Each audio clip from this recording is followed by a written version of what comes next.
Quiero presentar un cordial saludo a los estudiantes de la especialización en gerencia de proyectos segundo semestre de la Corporación Universitaria Minuto de Dios.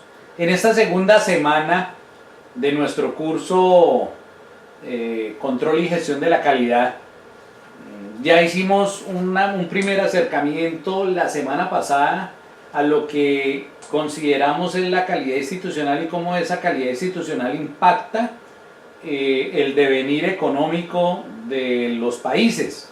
Hoy vamos a hablar de un tema bien importante y que me apasiona mucho también, que es la calidad empresarial, viendo esa calidad empresarial como un imperativo hoy para poder garantizar la sostenibilidad en una economía cada vez más globalizada.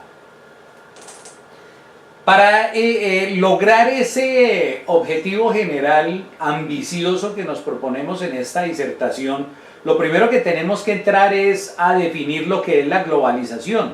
Muchas personas hablan de la globalización, pero en realidad en ambientes académicos y no académicos, yo he hecho algunas preguntas de qué se entiende por globalización y uno se puede dar cuenta que hay muchas personas que, aunque creen conocer el término, no lo definen muy bien. Y la globalización no es más sino esa interdependencia que en sistemas de transporte y por ende en sistemas de distribución, comunicación y redes económicas se está dando, en los cuales las fronteras entre países, es decir, las fronteras internacionales, ya se acabaron. La globalización se trata de un proceso de integración que no es solo económica. Hay muchas personas que confunden la globalización con un término eminentemente económico, sino que la globalización ya permeó lo que es la integración social, cultural y política. Yo no sé si ustedes recuerdan una película de ciencia ficción que salió, me parece que en el 2005 o algo así, que no, de pronto es más vieja, en 1995 tal vez, que se llama El Quinto Elemento, donde actúa Bruce Willis. Y el quinto elemento, en esa película muestran lo que es la integración y la globalización general, porque se hablaba ya que el presidente no era el presidente de los Estados Unidos, sino el presidente de la Tierra, o el gobernante de todo el globo terráqueo. Algo parecido es lo que significa la globalización. Las fronteras entre países cada día son menos vistosas y cada día hay más integración, hasta cultural. Nosotros ya podemos hablar con cierta propiedad de los países africanos subsaharianos, por debajo del desierto del Sahara, y de pronto nunca hemos estado allá, pero ya la información es tan accesible para las personas que podemos hablar de esos países sin haberlos conocido. Entonces, ¿cuáles son los factores que impulsan esa globalización? Primero, lo vimos anteriormente, el abaratamiento o la baja de precios de los transportes y la influencia de las tecnologías de información y comunicaciones. Pero también hay decisiones de carácter político. Por ejemplo, los TLC, que son liberaciones de los bienes y servicios, liberaciones de los capitales y el compromiso en la búsqueda de soluciones que aquejan no a un país específico, sino a todo el globo terráqueo. Las presiones del mercado también, en una economía tan extremadamente competitiva como la que hay hoy, la presión del mercado por abaratar costos hace que las empresas multinacionales estén saliendo de ciertos territorios.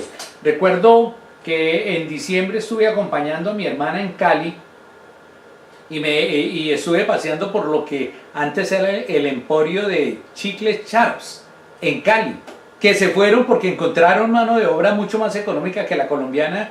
No recuerdo si fue en México o fue en otro país, pero la empresa como tal se fue. Entonces esa empresa se va y las empresas están trasladándose de un sitio a otro por presión del mercado. Entonces, en el imperativo de la sostenibilidad hay una obra clave, que es un estudio que se llama Los límites del crecimiento, y es un informe que solicitó el Club de Roma por allá en 1972, y que le dijeron a los investigadores, bueno, ¿cuándo va a colapsar el mundo? La conclusión principal de este estudio, Los límites del crecimiento, es que si el incremento de la población mundial, en primera instancia, pero que ese crecimiento de la población mundial tiene como consecuencia el aumento en la industrialización, en la contaminación que produce la industrialización, en la producción discriminada de alimentos, con el correspondiente detrimento de los recursos naturales por la explotación. Démonos cuenta, recientemente, o sea, el día que yo estoy haciendo este video, es un día después de que comenzó el paro en Bogotá por el relleno Doña Juana. Entonces, la explotación de los recursos naturales y todas estas, todos estos elementos, el aumento de la población mundial, de la industrialización y de la contaminación, se mantienen sin variaciones, se alcanzarán los límites absolutos del crecimiento en la Tierra durante los siguientes 100 años. Es decir, estábamos hablando en el 2072. Pero tesis revisadas en varias ocasiones han ido disminuyendo el horizonte. Ya no se habla de 2072, sino se habla del 2050. Y ya no se está hablando del 2050, sino del 2040. Y estamos en el 2017. Entonces, se hace necesario acometer reformas urgentes que eviten el colapso del planeta. ¿Y quién lo puede hacer?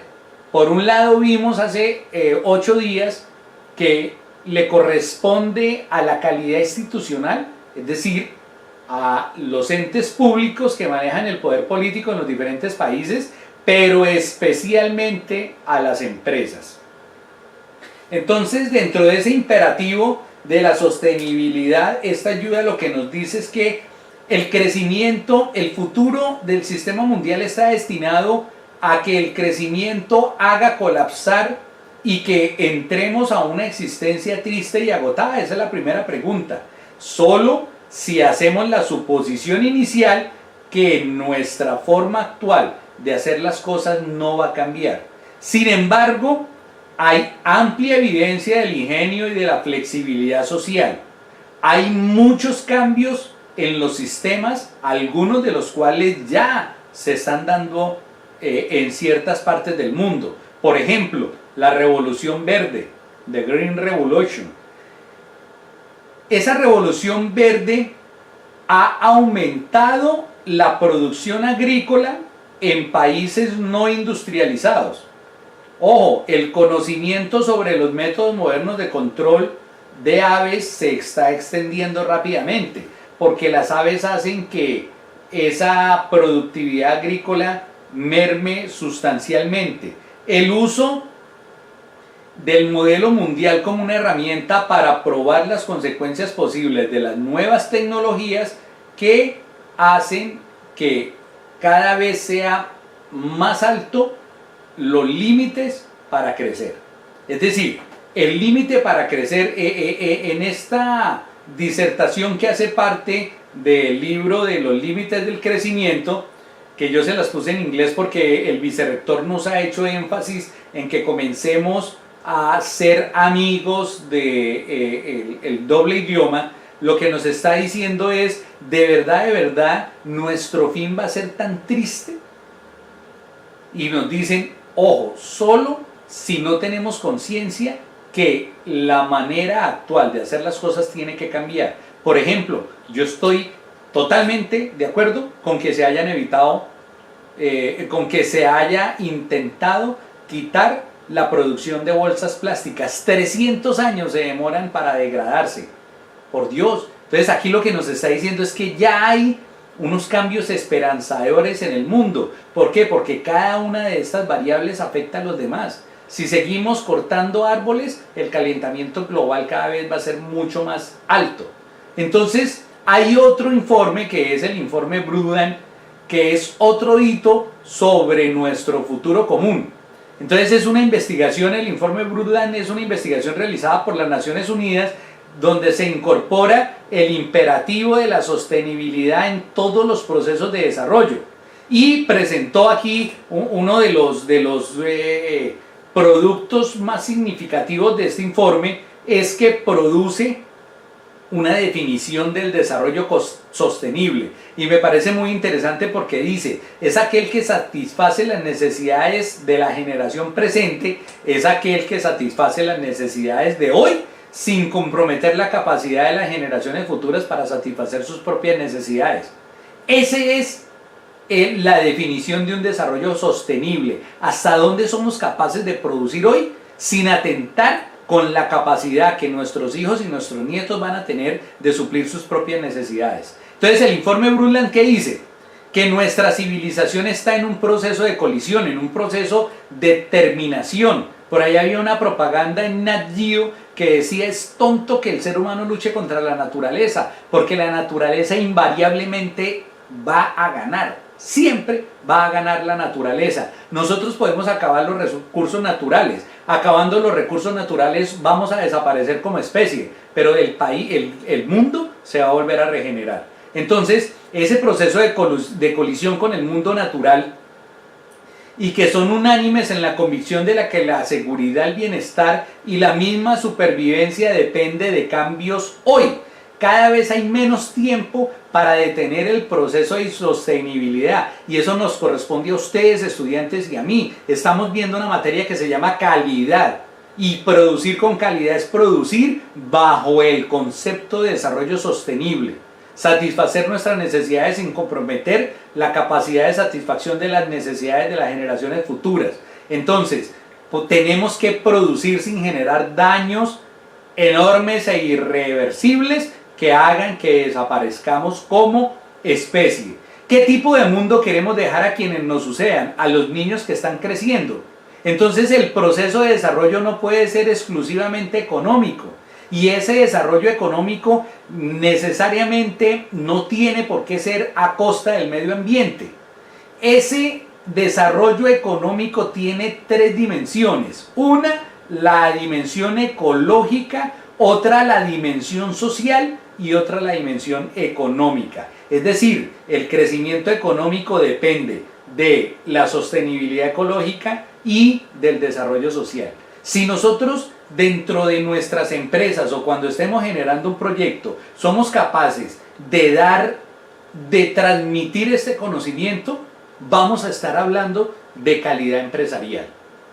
Entonces, la búsqueda de la viabilidad es imprescindible, pero necesitamos maximizar los beneficios sin que sean a cualquier costo o a cualquier precio. Es decir, muchas veces es preferible perder financieramente y no desgastar al planeta. Es una conciencia que la empresa tiene que hacerse. La viabilidad puede reforzarse a largo plazo. Quiere decir que estoy perdiendo hoy, pero las ganancias a largo plazo van a ser mucho más grandes que si gano hoy a costa del medio ambiente. Entonces, si se persigue, además de la rentabilidad económica o financiera, la sostenibilidad del medio ambiente y el crecimiento social, vamos a hablar de calidad empresarial.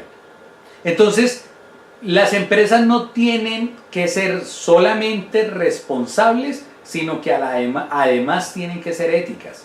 Entonces, en el Global Risk Report, que lo vimos ahorita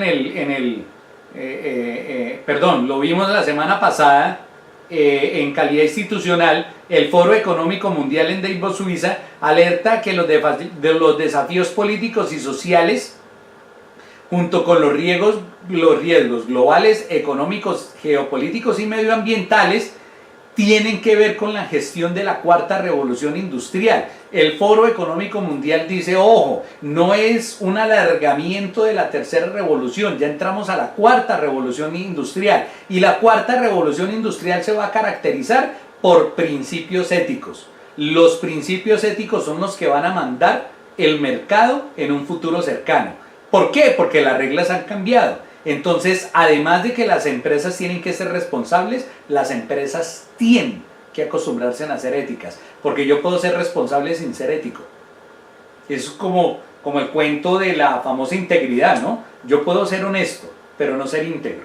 Y le sucedió a una persona que se encontró un maletín dentro de un taxi, y esta persona llamó al taxista y le dijo quién fue el anterior, y el maletín estaba lleno de dólares, y le dijo quién fue el anterior pasajero de su taxi, y el taxista dijo lo voy a buscar, y fue y lo llevó, y este señor que se había encontrado el maletín lleno de dólares se lo fue a entregar, y la persona le dijo, vea, lo que usted está haciendo es supremamente honesto, es muy interesante, yo quiero que salga en el periódico. Y el señor le dice, no, por favor, no, ¿por qué?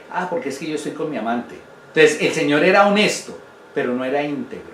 Nosotros, además de ser responsables, tenemos que ser éticos en nuestro devenir empresarial.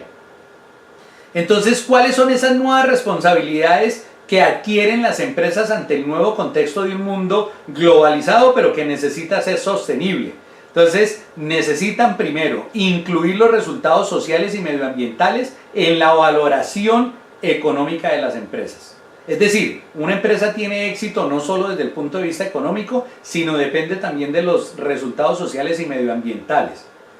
Se deben promover las negociaciones con múltiples grupos de interés, accionistas, proveedores, clientes, comunidad, administración donde desarrolla sus actividades. Esos son los grupos de interés. Importancia de la imagen y la reputación, ética, no responsable, ética, y ofrecer una respuesta adecuada a los retos medioambientales y sociales que está demandando el mundo hoy.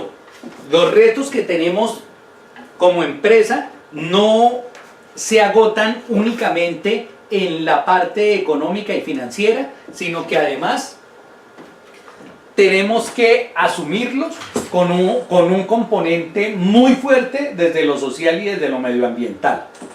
¿Cómo se manifiesta la responsabilidad en las empresas? A través de la responsabilidad social empresarial. Entonces, vamos a contestar estas preguntas. ¿Qué es la responsabilidad social empresarial? ¿Cuáles son los factores que la impulsan?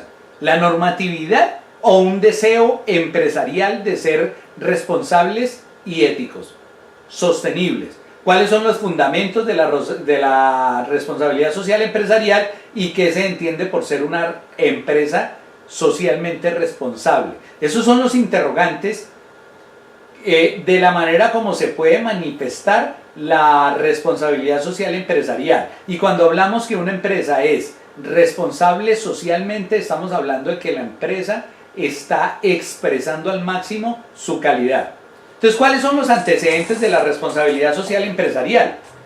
Aparecen en el siglo XIX, cuando empresarios como Joseph Rothschild es un empresario cuáquero, o sea, con una ascendencia cristiana no católica. No es el tema del que vamos a hablar, pero es que los católicos, cuando se inventaron que la mendicidad o la pobreza es una virtud, atrasaron un poquitico estos antecedentes. Los cristianos no acogieron y los cuáqueros no acogieron esa tesis. Entonces, por ejemplo, este empresario destinó buena parte de sus beneficios a fines sociales y caritativos. Él producía riqueza, pero la repartía. Ese es un antecedente bien interesante. Vea este George Cadbury, que George Cadbury, además de producir chocolates, tiene unos parques temáticos interesantes en varios países del mundo. Sostenía que la manera más eficaz de proteger un negocio era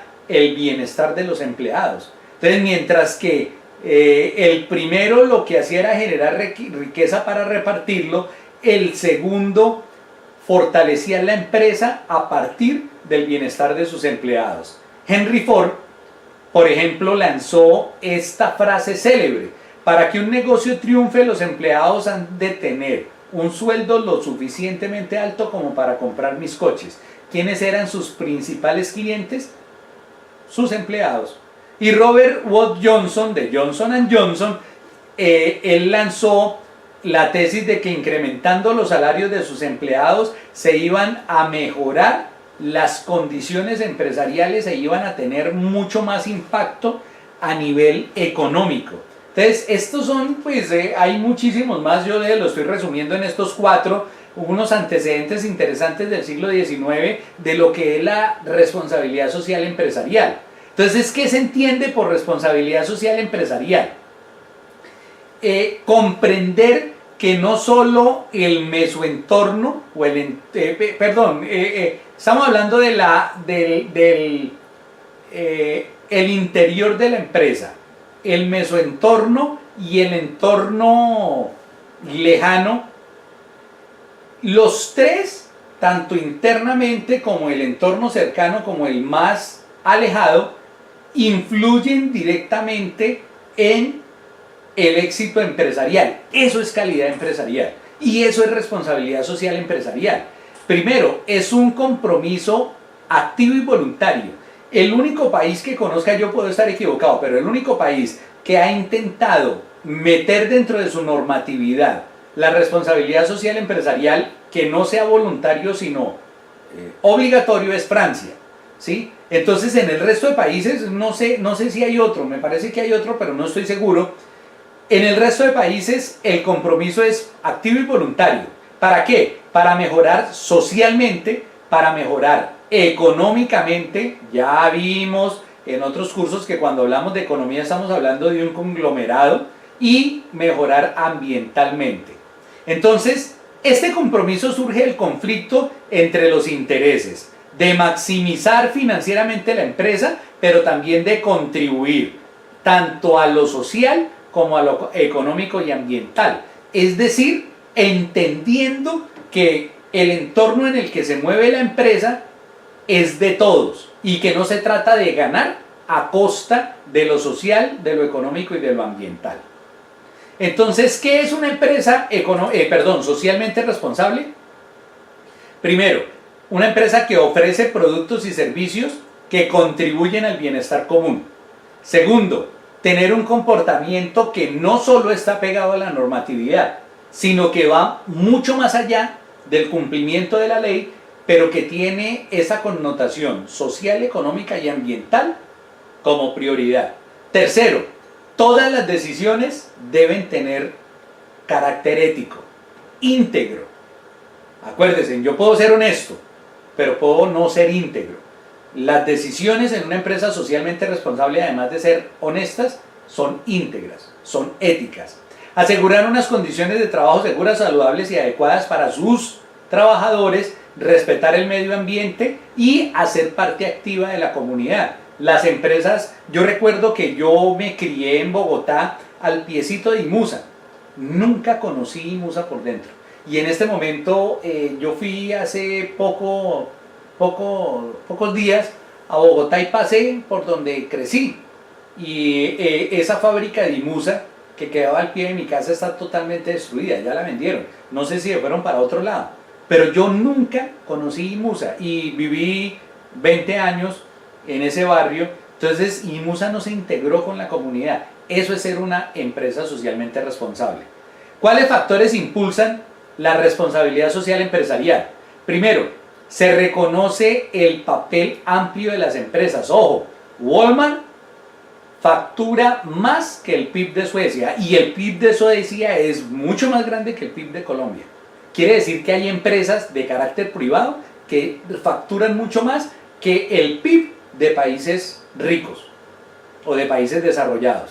Necesidad de generar más credibilidad ante sus clientes. Yo no sé si ustedes han entrado en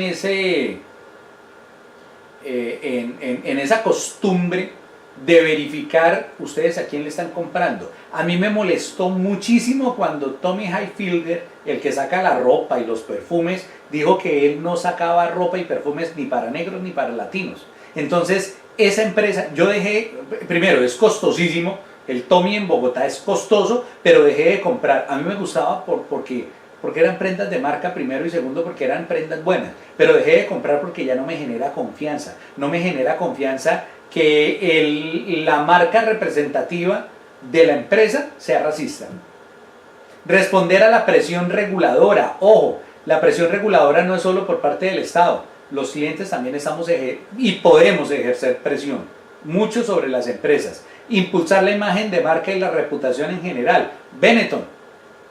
Benetton es una empresa que además de generar controversia por sus propagandas, es socialmente responsable. Y ahorita tienen una nueva, yo no sé si la tengo aquí en esta diapositiva, es que la verdad doy tanta charla sobre esto, porque aquí me toca resumirla mucho, pero no sé si la tengo acá, pero Benetton tiene un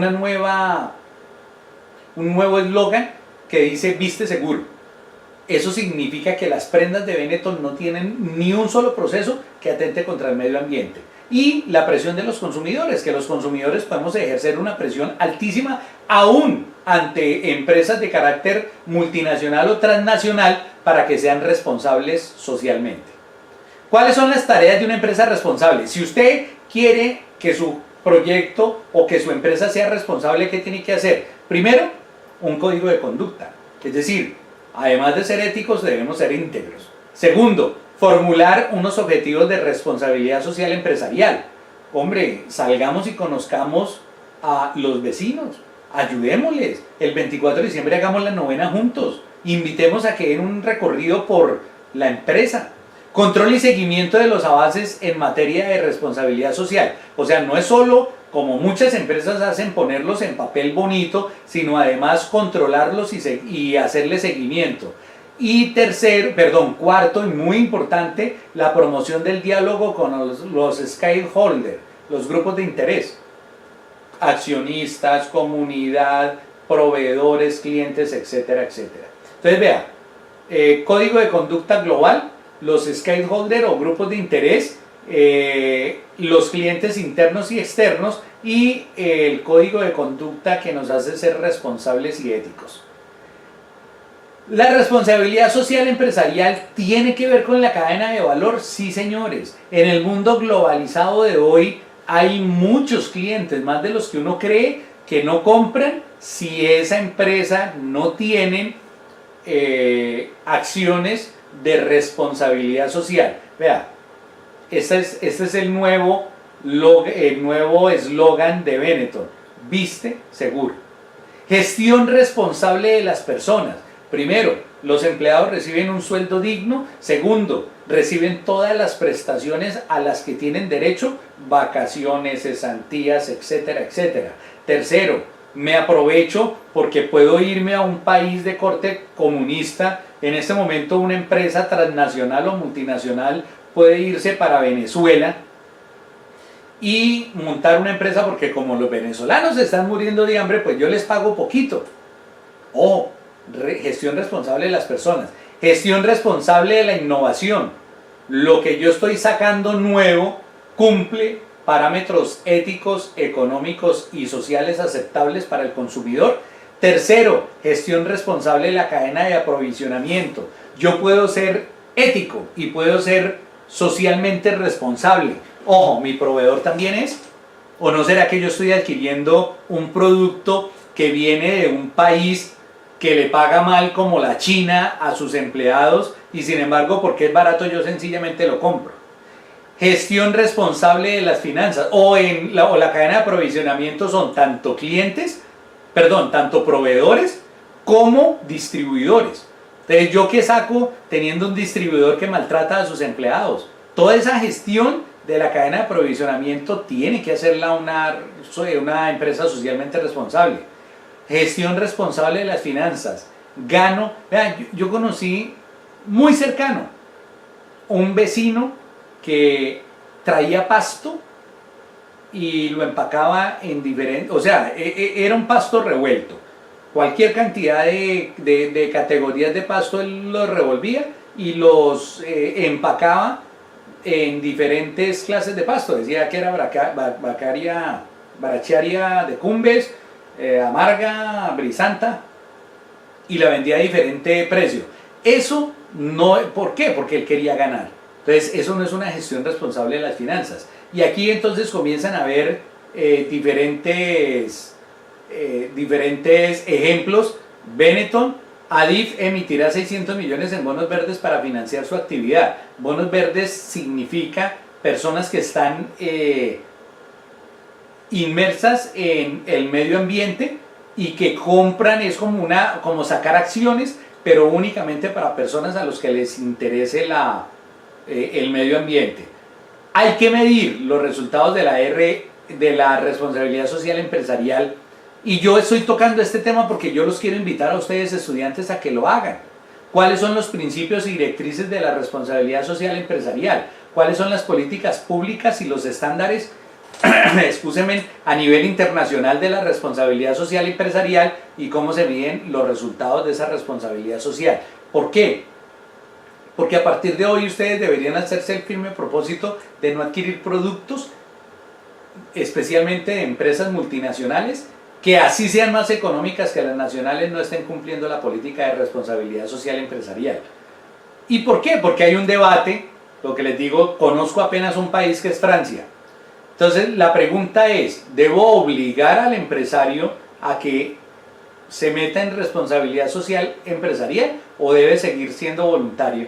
Entonces a mí no me interesa contestar el debate, a mí lo que me interesa es decirles a ustedes que hoy por hoy la responsabilidad social empresarial está tomando mayor preponderancia, que si queremos hablar de calidad en gestión de proyectos y calidad en gestión de empresas, tenemos que meternos en este cuento, tenemos que estudiarlo, tenemos que saber cuáles son los ítems más importantes que tiene la gestión de la responsabilidad social empresarial y cómo se mide a nivel internacional. Entonces, algunas directrices: la OCDE para empresas multinacionales, el Pacto Mundial de las Naciones Unidas en 1999, las normas ISO 9000 y el Global Reporting Initiative, que es como un estándar a nivel internacional para que las empresas presenten sus resultados en materia de responsabilidad social empresarial. Todo esto son directrices a nivel internacional que nos pueden ayudar a verificar si nuestra empresa está cumpliendo o no esa normatividad, que no es obligatoria en la gran mayoría de los países, pero que es necesaria para que no nos ocurra lo del informe Brundtland o lo de el otro informe de la sostenibilidad. El ESG 21 también aporta, que me parece mucho que este es español específicamente, que aporta directrices sobre cómo presentar informes de responsabilidad social empresarial. Hoy, señores estudiantes, si queremos participar activamente en lo que es la globalización, vea, hoy es tan sencillo montar una empresa en internet y comenzar a tener clientes de todo el mundo, que esto tenemos que aprenderlo. Entonces yo vengo a decirles que es algo, no es nuevo, pero sí es novedoso en muchos ámbitos académicos en Colombia, y que para hablar de calidad en proyectos tenemos que hablar de calidad institucional y de calidad empresarial. Muchas gracias y nos vemos dentro de 8 días con un nuevo tema y un nuevo video.